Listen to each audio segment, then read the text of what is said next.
Sebenarnya ada nggak sih cara untuk mengetahui pinjol legal ini beneran punya DC lapangan atau tidak? Karena kalau pinjol ilegal kan udah nggak punya DC lapangan ya teman-teman. Kita udah tahu mereka tidak punya dan memang tidak berani menggunakan DC lapangan. Ya iyalah mereka ilegal ya. Berarti kan mau setor menyerahkan diri berarti. Oke, jadi sebenarnya gini, tidak ada hal yang bisa memastikan secara pasti kalau pinjol ini punya DC lapangan atau tidak, karena informasinya akan selalu simpang siur.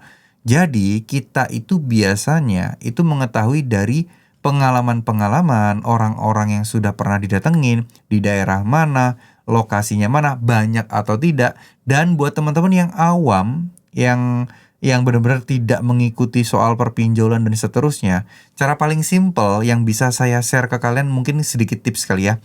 Baca ulasan atau mungkin kalau kalian pakai Android itu kan ada yang namanya Play Store, tempat download aplikasi pinjolnya. Di situ kan ada reviewnya kan, review aplikasi kan. Nah, bacalah di situ. Di situ banyak biasanya orang-orang yang ngasih keluh kesahnya. Ya, pengalaman-pengalamannya habis ditagih ini. Ya memang kita nggak bisa tahu itu orang jujur apa enggak. Tapi ngapain dia bohong di situ gitu kan. Nah, dari situ biasanya banyak kok yang ngeluh kok DC lapangannya gini.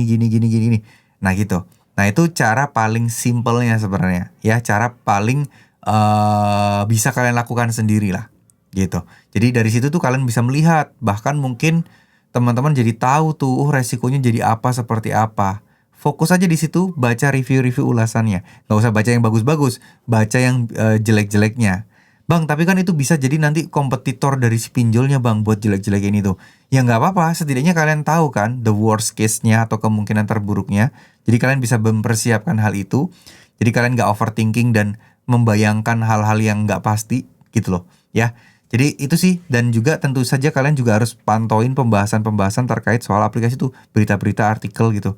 Biasanya kita dapat nemu aja kok info-info dari orang gitu yang pernah didatengin apa enggak.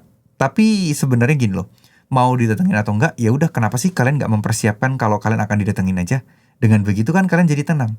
Kalian jadi tahu gimana cara mengelolanya. Toh syukur-syukur kalau memang nggak didatengin. Tapi kalau didatengin kalian udah siap. Nah itu yang sebenarnya saya pengen teman-teman lakukan, bersiap. Ya, karena bersiap itu nggak cuman membantu kalian dalam menghadapi di lapangan aja, tapi bagaimana secara keseluruhan mengatasi situasi ketika kalian gagal bayar pinjol kayak gini. Apa yang harus kalian lakukan, tindakan terbaiknya apa yang harus kalian pelajari. Itu sebenarnya jauh lebih penting sih teman-teman ya. Oke, terima kasih. Wassalamualaikum warahmatullahi wabarakatuh.